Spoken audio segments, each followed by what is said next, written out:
कविता का पठन पाठन నుండి हालावाद के प्रवर्तक हरिवंशराय बच्चन जी का अग्निपद अग्निपद हरिवंशराय बच्चन ప్రపంచంలో ఏ ఒక్కరి జీవితం వడ్డించినా విస్తరి కాదు. ఒడుదుడుకులతో సంఘర్షణల నడుమ నలిగి నలిగి నిప్పును రాజేసుకుని అగ్నిపదలో సాగే ఓ పయనం. ఈ నిప్పుల మార్గంలో తాను వెళ్ళాలనుకున్న వ్యక్తి మొదటిగా సుఖము అనే కోరికను విడిచిపెట్టాలి. విశ్రాంతి అన్న మాటకు తావివ్వకుండా, ఇతరుల సహాయం ఆశించకుండా తన లక్ష్యం వైపే చూస్తూ కర్మపారాయణుడై ముందుకు సాగాలే తప్ప వెనుతిరిగి చూడకూడదు. మనం వెళ్ళే మార్గం పూలపాన్పు కాదు, అదొక సమస్యల చట్రం. ఈ త్రోవన ప్రయాణించడం చాలా కష్టతరమే కానీ అసాధ్యం కాదు. లక్ష్యం నెరవేరే వరకు విశ్రమించకూడదనే గట్టి సంకల్పంతో మనకు మనమే ప్రమాణం చేసుకోవాలి. ఓడిపోవటం తప్పు కాదు, కానీ ఓడిపోయి పనిని విడిచిపెట్టడం తప్పు అంటారు.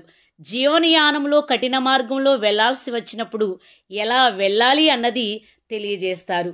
జీవితంలో ఎదురయ్యే సమస్యలు, సంఘర్షణలు అన్నింటినీ స్వయంగా ఎదుర్కొనే సమయంలో నీ రక్తం చెమటగా మారనువచ్చు, లేదా కన్నీటి ధారగా కురియనూవచ్చు, కానీ వెనుకడుగు వేయకు. ఇదే అగ్నిపద్ అగ్నిపద్ अग्निपद।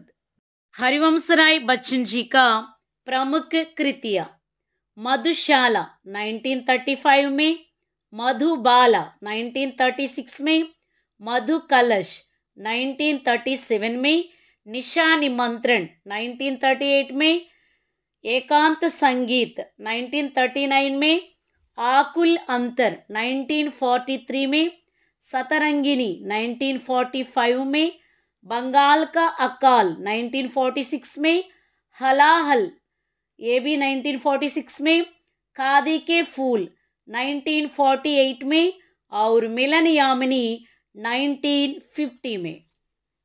हालावाद के प्रवर्तक हरिवंशराय बच्चन।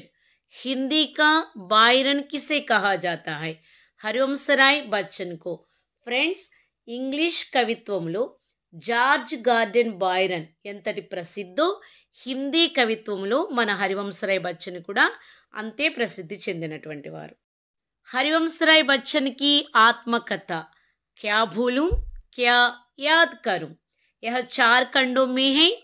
पहला क्या भूलूं क्या याद करूं 1969 में, दूसरा नीड का निर्माण फिर 1970 में, तीसरा बसेरे से दूर 1977 में और चौथा 10 द्वार से सोपान तक 1985 में।